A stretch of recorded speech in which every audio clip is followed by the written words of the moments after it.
Salut tout le monde, j'espère que vous allez bien. On se retrouve aujourd'hui pour une vidéo update lecture. Donc ça faisait assez longtemps que j'avais pas fait une update lecture, hein, depuis que j'ai déménagé, j'en ai pas fait. Et là, j'ai quand même 7 livres à vous présenter. Je sais pas si je vais faire les 7 dans cette vidéo. On verra selon le temps que ça me prend. Oui, tu veux dire bonjour Freya? Hein mon bébé? Voilà, des petites nouvelles de la Freya, hein, parce qu'elle a voulu venir dire bonjour. Un bébé. Tu vas rester là? C'est pas très pratique mon chat. Qu'est-ce qu'il y a? Il sent quoi mon pouce? Apparemment c'est bon. Je crois qu'il sent le basilic parce que j'ai coupé des feuilles de basilic qui étaient un petit peu en sale état. Voilà.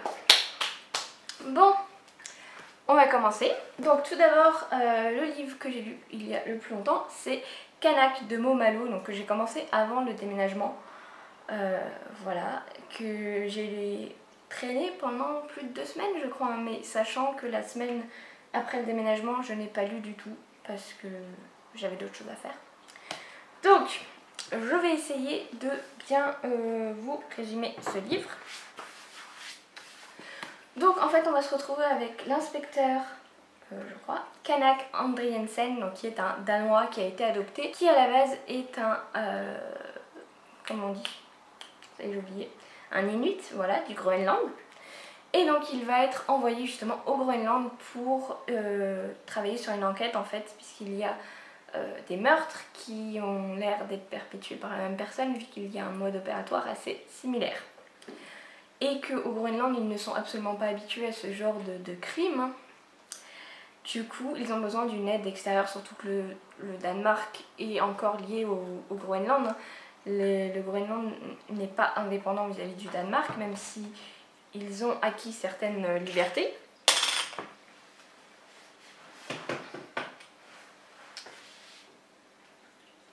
Freya, non. Donc, on va se retrouver du coup à Nuuk, je crois, donc qui est la capitale du Groenland.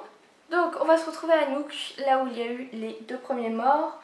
Donc, ce qui est intéressant, c'est que en apparence, on dirait que les victimes ont été attaquées par des ours. Sauf que ça s'est passé en intérieur, donc les ours ne rentrent pas dans les maisons. Enfin là, c'est même pas vraiment des maisons, je crois que c'est des genres de petits préfabriqués. Puisqu'en fait, les victimes sont des travailleurs d'une plateforme pétrolière. Donc ce sont des étrangers qui travaillent sur une plateforme pétrolière au Groenland. Voilà. Donc il y a 2 parties ensuite, donc il y a une première partie qui se passe à la capitale et ensuite une deuxième partie qui se passe dans un autre endroit du Groenland un petit peu plus sauvage, voilà. Clairement j'ai préféré la deuxième partie puisque justement on voit plus du vrai Groenland. Il y a des moments où on va sur l'Inlandis, donc qui est un petit peu le no man's land de glace qui est au Groenland. Et surtout ce qui m'a un petit peu dérangée, c'est que quand même le livre est assez politique, hein. On parle énormément d'un parti indépendant qui veut avoir l'indépendance. Bon ça m'a pas trop dérangé, je trouvais ça assez intéressant. Mais toute la partie avec la plateforme pétrolière qui est liée à des enjeux politiques et économiques évidemment, ça m'a un petit peu dérangé et c'est pour ça que j'ai préféré la deuxième partie.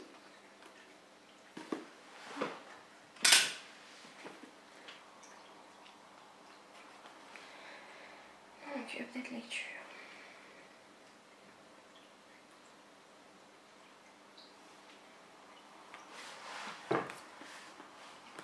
Ce que j'ai adoré par contre, c'est vraiment découvrir la culture inuite, ce que j'avais un petit peu effleuré dans Boréal de Sonia Delzong. Et surtout, il y a énormément de phrases et de mots en inuit. Il y a vraiment des choses précises sur la culture inuite, alors que l'auteur est français. Mo Malo, c'est un... Enfin, Mo Malu, c'est un... Comment on dit?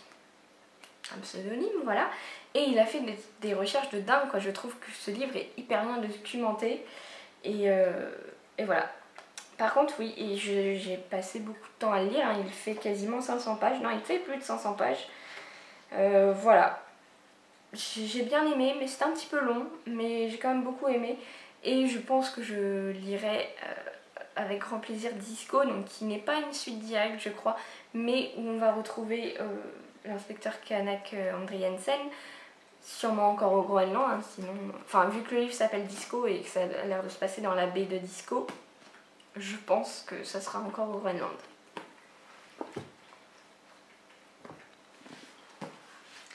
Ensuite, j'ai lu Raison obscure de Amélie Antoine. Clairement, ce livre, il me faisait très envie puisque j'ai vu énormément de critiques dire qu'il était excellent, qu'il était dur, qu'il était affreux, enfin horrible, enfin voilà, tout ça, tous les genres de trucs qui m'attirent. Moi, quand c'est glauque et affreux, j'aime bien. Je ne sais pas pourquoi. Mais clairement, au début, je voulais pas me le prendre parce que coûte 20 € quand même. Je voulais attendre qu'il sorte en poche. Puis un jour, bah, je l'ai trouvé à 10 € sur Gibert, sur Rakuten, du coup j'ai craqué. Donc première chose à savoir sur ce livre, ne lisez pas la 4e de couverture. Le premier paragraphe, à la limite vous pouvez, mais le deuxième, ne le faites pas. Moi j'ai essayé de ne pas le faire, mais un jour en refermant le livre, j'ai vu un mot, et c'est le mot qu'il fallait pas voir. Du coup, je me suis fait un petit peu spoiler, mais comme j'ai vu qu'un mot, je savais pas trop si c'était celui-là qui était réellement important ou pas. Bref, je ne savais pas trop, et au final, oui, c'était pas le bon mot à voir. Je vais vous parler tout simplement vraiment du début, pour ne pas vous spoiler la thématique du livre. Donc en fait, on va se retrouver avec deux familles qu'on va suivre, je crois, sur toute une année scolaire. Donc on commence à la rentrée. Donc il y a la famille Kessler, où je crois qu'il y a donc, la mère, le père et les 3 enfants, et la famille Mariani où il y a le père, la femme et enfin la mère et 2 enfants, voilà. Et on va suivre en gros cette famille, ces 2 familles pardon, et voir ce qui les lie. Donc comme je vous l'ai dit, je me suis fait un petit peu spoiler, donc c'est vrai que pendant toute la première partie j'ai essayé de réfléchir, de trouver des indices pour voir, voilà, d'essayer de me dire qu'est-ce qui allait se passer vis-à-vis de ce mot que j'avais lu. Ça ne m'a pas empêché qu'au début de la deuxième partie, je me suis pris une grosse claque dans la gueule, je m'attendais pas du tout à ça. Et surtout, je sais que c'est réaliste, hein, mais la violence des mots, enfin, c'est pas l'auteur qui est violente, mais certains personnages, et on s'attend pas en fait à ce que ce soit aussi, enfin qu'ils soient aussi violents. Bon, pas spécialement physiquement, mais psychologiquement et dans les mots. Et ouais, je me suis pris une grosse claque dans la gueule, quoi. Ça m'a choquée. Vraiment, ça m'a choquée. Et la fin, encore plus, franchement, j'ai pas souvent la petite larme à l'œil qui vient quand je lis un livre, mais là, à la fin, la fin, elle m'a tellement bouleversée, vraiment, c'était... Rien que d'y repenser, là, je suis encore toute... Franchement, lisez ce livre, peut-être attendez la sortie poche, parce que... 20 €, je comprends. Moi clairement je sais pas, j'hésite à le revendre parce que je préfère avoir les livres en poche et me le racheter plus tard en poche, je ne sais pas. Mais franchement ce livre il vaut absolument le coup. Allez-y sans en savoir plus que ce que je vous ai dit. Franchement c'est quand même, si vous êtes sensible, je suis pas sûre que ce soit le meilleur livre, mais allez-y quoi, foncez parce que franchement il vaut le coup. Ensuite, j'ai lu Derrière la haine de Barbara Abel, donc c'est mon premier Barbara Abel. Il faut savoir que ce livre, je l'ai lu en une journée, je l'ai commencé le matin et j'ai lu au travail. On va dire que c'était une journée très très calme et donc du coup j'ai pu voilà, le finir après dans le train le soir. Donc il fait un peu plus de 300 pages, voilà. Bon, c'est des chapitres assez courts, hein. Ça j'aime beaucoup quand c'est comme ça. Donc on va suivre là aussi 2 familles donc, qui vivent dans des maisons mitoyennes. Donc nous avons Tiffany et Sylvain d'un côté et Laetitia et David de l'autre. Donc ces 2 couples vont très vite devenir amis hein, parce qu'ils ont le même âge, ils ont un petit peu la même situation au moment où ils emménagent. Je ne sais plus lequel des couples, il y a un des 2 couples qui hérite de la maison, voilà. Et l'autre qui est locataire, donc voilà c'est ça on va dire la seule différence un petit peu entre les deux. Très vite, les 2 femmes vont tomber enceintes à très peu d'écart, très peu de temps d'écart, et vont élever leurs enfants ensemble. Ils vont grandir ensemble un petit peu comme des frères. voilà. Sauf qu'à un moment il va se passer un drame, je ne vous dis pas quoi. Il va se passer un drame et ça va être le déclencheur qui va faire que les deux familles vont commencer à se déchirer en fait, vraiment à se détester, à devenir parano, à se souhaiter du mal l'un l'autre. Et voilà, c'est ça qu'on va suivre pendant tout le roman. J'ai bien aimé, c'est pas la révolution du siècle, hein, c'est pas le livre de l'année. J'ai bien aimé. Ça tire un petit peu vers le psychologique, enfin le psycho, voilà. J'aime bien ce genre de livre, voilà. Après, clairement là je m'en souviens parce que ça fait pas longtemps que je l'ai lu. Je sais pas trop s'il va me marquer franchement pendant très longtemps. J'ai quand même acheté la suite puisque j'ai quand même passé un très bon moment. Mais voilà, c'est juste je pense un livre qui fait passer un bon moment sur le moment. Ça fait beaucoup de moments. Mais que voilà, après on n'en garde pas un souvenir impérissable je pense. Mais j'ai bien aimé. J'ai un autre, donc la suite c'est après la fin je crois, et j'ai encore un autre livre de Barbara Bell dans ma palle. Et j'ai hâte de le lire aussi, voilà.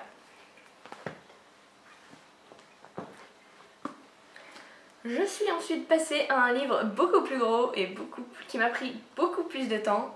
Cimetière de Stephen King. Donc vous voyez c'est une belle bricasse qui fait, je ne sais plus de 600 pages, voilà. Donc clairement Cimetière, je voulais lire le livre avant de voir le film. Voilà, ça fait plusieurs mois que je me dis il faut absolument que je lise le livre parce que j'étais persuadée que le film sortait en septembre ou en octobre, vous voyez, pour Halloween, sauf qu'au final c'est ça qui sort à cette période je crois. Et donc du coup je m'étais dit j'ai le temps, je le prends pas, et quand j'ai vu qu'il sortait en avril, j'étais un peu ah merde. Et du coup il est sorti en avant-première dans notre cinéma juste après qu'on ait déménagé.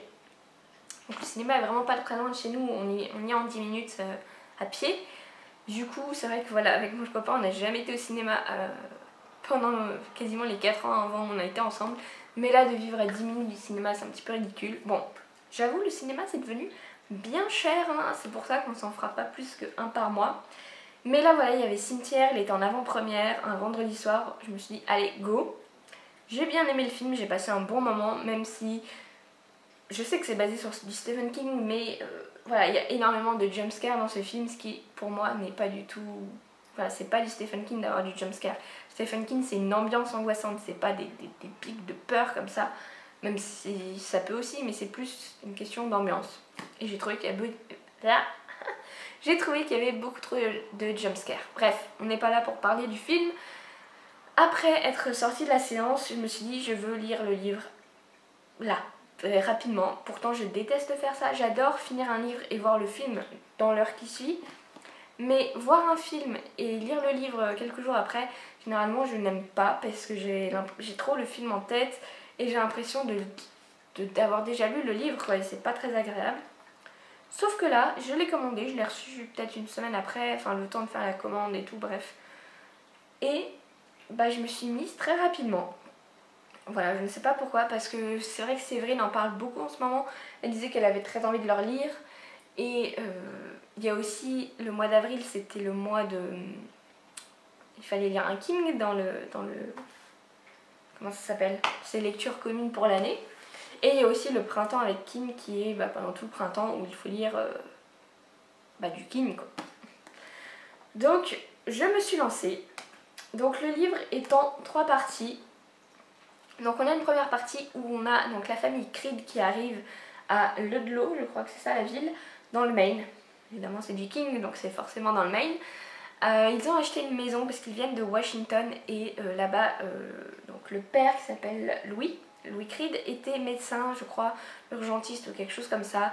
Il avait des horaires abominables, il ne voyait pas sa famille, alors que voilà, il y a sa femme Rachel et ses 2 enfants Ellie et Gage. Ils ont un petit chat qui s'appelle Church.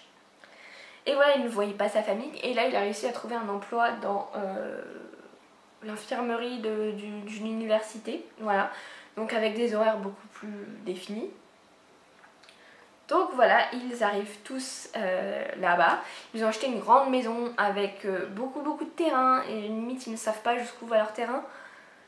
Et peu de temps après avoir emménagé plutôt, ils découvrent qu'il y a un cimetière pour animaux sur leur terrain qui a été fait par des enfants, c'est pour ça que c'est écrit cimetière comme ça. Et en anglais c'est Pet Cemetery, mais écrit pareil avec un S alors que c'est un C. Bref. Voilà, et attendez, je regarde un petit peu pour pas trop vous en dire. Oui, et donc après, derrière ce cimetière, en fait il y a une grande palissade pour ne pas qu'on puisse aller derrière. Et derrière ce sont des terres indiennes. Voilà. Et ensuite il va se passer quelque chose. Plusieurs choses même. Et voilà, c'est le début de... Voilà, du début. Bref, je ne vais pas rentrer dans les plus de détails, même si voilà, si vous avez vu la bande-annonce du film, vous savez, enfin quand même l'histoire du cimetière est quand même assez connue. Je la connaissais avant de le lire et de voir le film. Bref, du coup, on a ces 3 parties. Donc une première partie où on a l'installation de la famille. Je crois que c'est... Non, c'est peut-être pas la partie la plus longue. Bref, une deuxième partie où il va se passer quelque chose et une troisième partie où il va se passer encore autre chose. Alors oui, d'abord je voulais faire un petit point avant de rentrer plus dans l'histoire, enfin plus dans l'explication des parties et tout.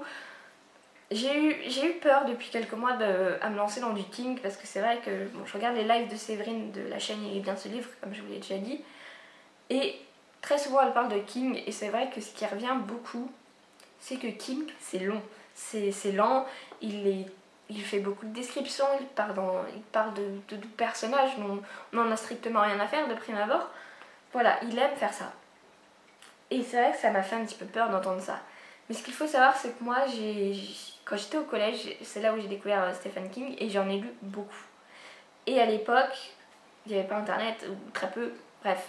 Et en tout cas, il n'y avait pas de YouTube et de Booktube.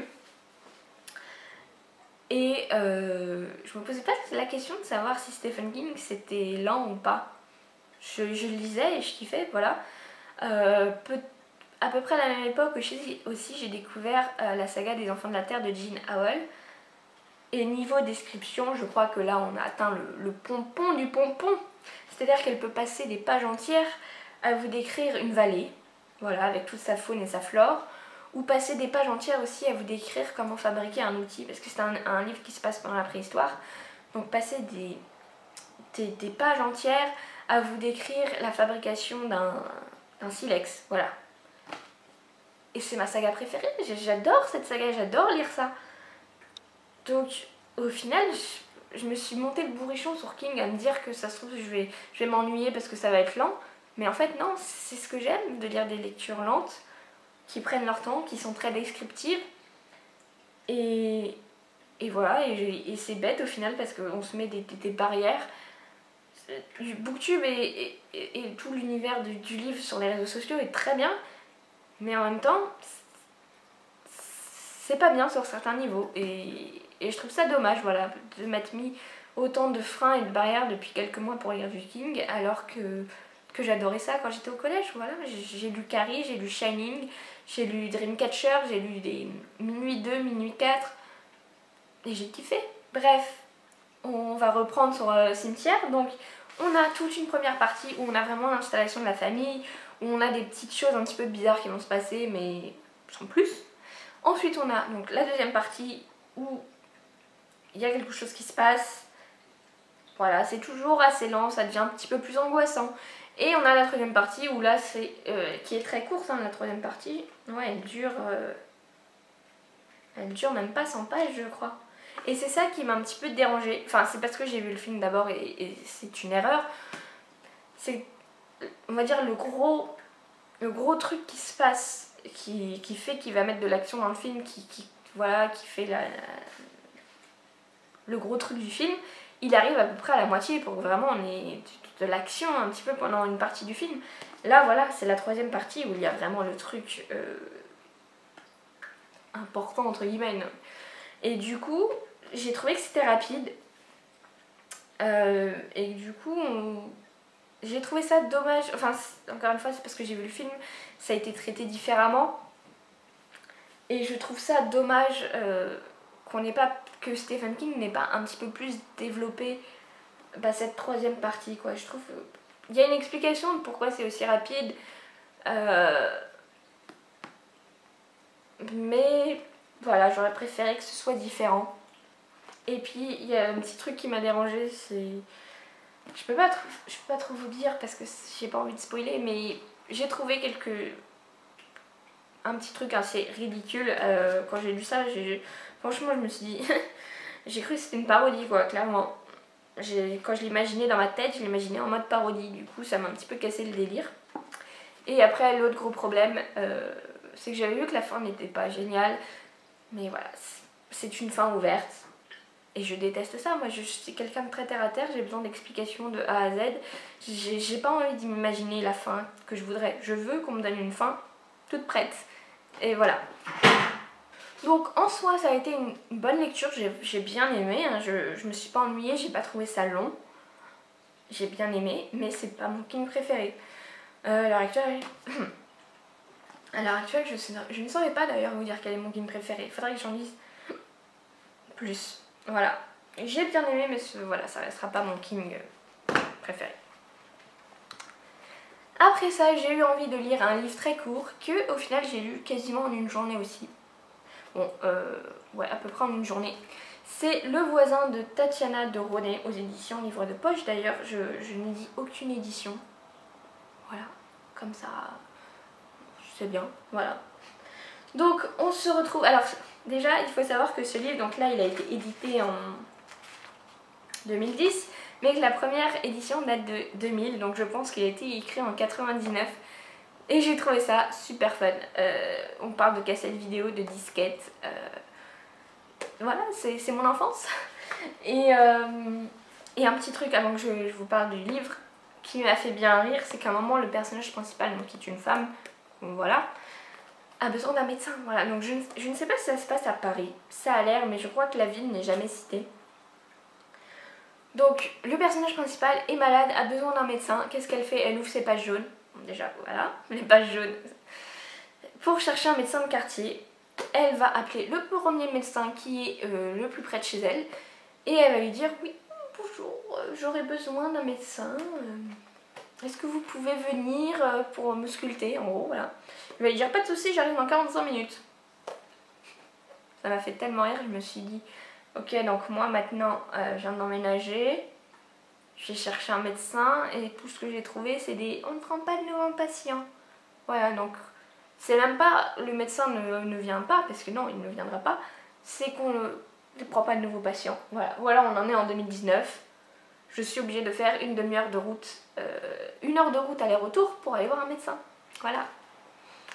C'est la joie. Et encore, quand j'ai... Mon petit aparté, quand j'y suis allée il y a pas longtemps, j'ai mis 1 heure pour rentrer, j'ai cru que j'allais abandonner ma voiture. Bref, passons. Donc on va se retrouver ici avec une famille, donc on a une femme qui s'appelle Colombe Barou, qui a un mari très souvent en voyage, et 2 enfants qui sont des jumeaux, pas monozygotes, enfin 2 jumeaux différents quoi, voilà bref. Et donc elle cherche un appartement puisque je crois qu'ils vivent dans un 3 pièces. Et donc les jumeaux n'ont pas de chambre, enfin ils ont une chambre pour eux deux, voilà, et là voilà, ils veulent prendre plus grand, que chaque jumeau ait sa chambre. Bref, elle va trouver très facilement un 4 pièces, qui est en francs d'ailleurs, ça m'a fait rire quand j'ai vu ça au début.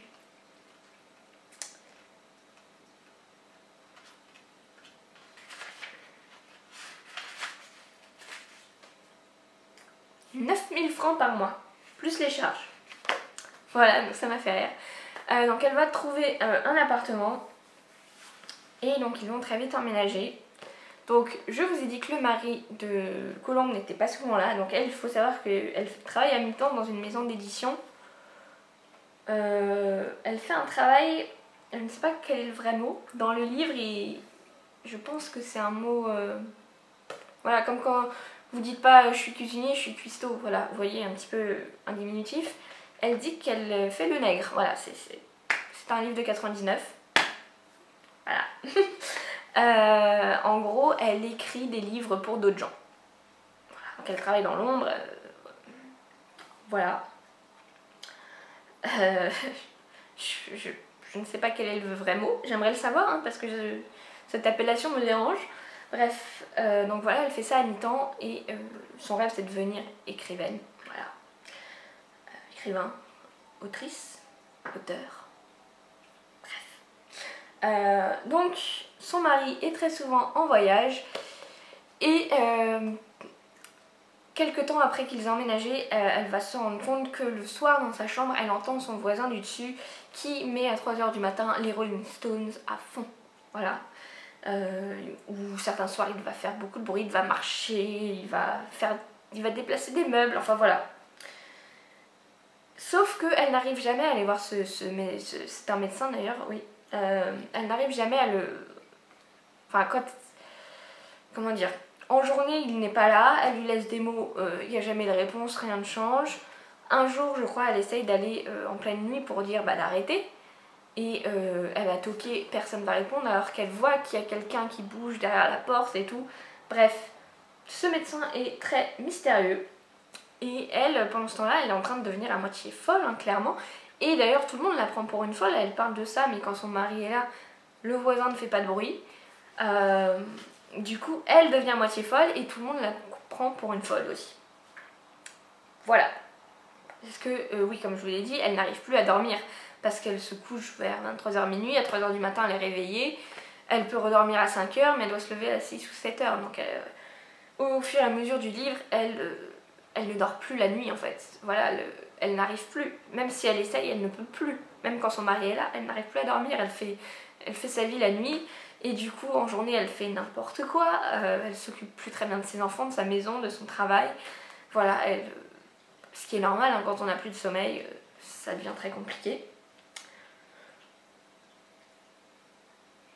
Donc voilà, donc c'est un livre assez psychologique, on va avoir un petit peu aussi du suspense vis-à-vis de ce médecin un petit peu chelou. Et voilà, j'ai bien aimé, mais je n'ai pas du tout aimé la fin, mais alors pas du tout. Du coup ça m'a un petit peu gâché tout le livre, que j'avais bien aimé. Je me suis bien attachée à Colombe J'ai vu des commentaires sur Livradique où beaucoup de gens disaient qu'ils n'aimaient pas Colombe parce qu'en fait c'est une serpillière quoi. C'est-à-dire qu'elle n'a aucun caractère et je me suis un petit peu retrouvée en elle parce que bon, autant moi je peux avoir énormément de caractère et avoir un gros caractère de merde, autant des fois je suis un petit peu comme elle, surtout en société. Mon caractère de merde c'est juste pour les proches. Et voilà, et moi ça m'a pas dérangé qu'elle soit comme ça. Il y a des gens qui n'ont pas trop de caractère et limite ça me dérange que les gens soient là à dire ah non je l'aime pas, elle a pas de caractère, elle dit oui à tout. Bah il y a des gens comme ça, c'est la vie. Voilà. Donc voilà, moi j'ai bien aimé le personnage de Colombe et je me suis retrouvée dans certaines situations avec elle. C'est-à-dire que voilà, au début elle a peur d'aller sonner chez son voisin pour lui dire qu'il arrête de faire du bruit. Moi je serais dans le même cas qu'elle. Voilà, c'est tout. Donc pour ce livre, que j'ai bien aimé, mais pareil, qui ne restera pas dans les mémoires. Bon, je crois qu'on arrive à quasiment une demi-heure de vidéo. Il me reste encore 2 livres. Je crois que je vais les garder pour la prochaine fois. Voilà. Je pense que c'est mieux comme ça. Donc, je vais vous laisser. Et non, d'abord, je voulais un petit peu vite fait vous parler de ma lecture en cours. Qui est, je vais vous mettre la photo là, Bleu de Maya Lunde. Oui, je pense qu'on dit comme ça. Je voulais vous en parler parce que j'en ai parlé dans les sorties livresques. Je ne vous en parlerai pas en Google puisque c'est un e-book, mais je voulais revenir dessus puisque je vous en ai pas bien parlé et comme pour l'instant j'adore, j'ai envie de mieux vous en parler. Donc, je vous parle vite fait de Bleu. Donc je vous avais parlé du fait qu'on se retrouvait en Norvège en 2017 avec une femme qui s'appelle Signe, donc qui est une vieille femme à ce moment-là. Qui, pour elle, le plus important c'est l'écologie, voilà, et elle s'est séparée de son amour de jeunesse puisque lui n'avait pas du tout les mêmes idéaux et lui est parti en France, voilà. Et donc là on se retrouve en 2017, elle vit sur un bateau et elle revient dans son pays, dans son village natal puisque justement son ancien amour menace le glacier puisqu'elle vit dans un fjord en Norvège, donc il y a des glaciers. Et donc en fait lui il vend les glaciers aux... comment on dit? il coupe des bouts de glacier et va les vendre comme glaçons de luxe dans les Émirats. Voilà. Donc elle vient un petit peu pour saboter tout ça et elle va devoir après aller en France pour le confronter. Voilà. Mais ce que je vous avais pas dit, c'est qu'en même temps, on suit une histoire qui se passe en 2041 en France. Donc c'est un petit peu pas du posta, mais quand même, cette partie-là est un petit peu posta. Puisqu'on se retrouve en 2041, il fait extrêmement chaud sur Terre en France.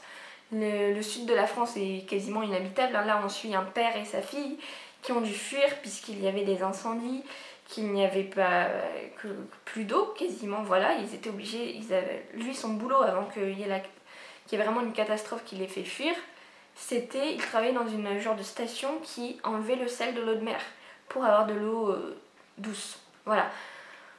Donc il fait extrêmement chaud, il fuit et il se retrouve dans un camp de réfugiés climatiques, je pense qu'on peut appeler ça comme ça. Et il veut retrouver sa femme et son bébé, donc qui est un petit garçon. Et ils ont le droit un petit peu de se balader en journée autour du camp et ils vont trouver le bateau donc, de Signe, donc, qui est la femme norvégienne. Voilà.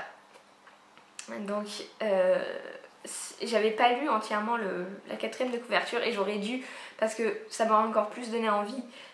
Enfin, et puis peut-être que ça vous donnera envie aussi parce que j'adore ce mélange de quelque chose qui se passe en Norvège, voilà, la Scandinavie. Voilà. Et en même temps ça se passe en France, c'est cool, quand même c'est une auteure norvégienne qui écrit quelque chose qui se passe en France. Et c'est du posta, voilà, c'est pas une attaque de zombies, c'est pas un virus, c'est ce qui va probablement nous arriver, c'est-à-dire des réfugiés climatiques, des chaleurs, de la canicule pendant des semaines qui ferait que ça sera plus vivable, des restrictions d'eau, plus beaucoup de nourriture, plus d'insectes. Voilà. Et du coup, en cherchant plus de choses sur ce livre, j'ai trouvé qu'en fait, c'est une saga qui s'appelle en VO Klimakvartetten. Donc, Klimak sur le climat. Et donc, le premier tome, qui n'a rien à voir, hein, l'histoire est totalement différente, mais m'intéresse aussi énormément, ça s'appelle l'histoire des abeilles. Pareil, on va suivre trois pères et fils à 3 époques différentes. En 1800 et quelques, donc là avec les débuts de l'apiculture. Ensuite on va suivre un père et son fils qui sont à notre époque en gros, où le père est apiculteur et son fils est devenu vegan et ne veut pas reprendre l'exploitation familiale, parce qu'il est vegan et qu'il ne considère pas que... Enfin il considère que les abeilles ne...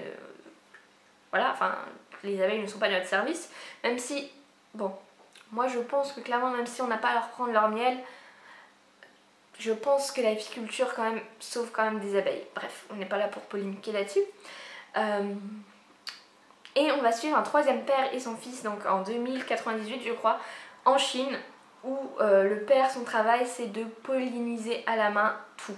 Puisqu'il n'y a plus d'abeilles, il n'y a plus de pollinisation, du coup tout se fait à la main.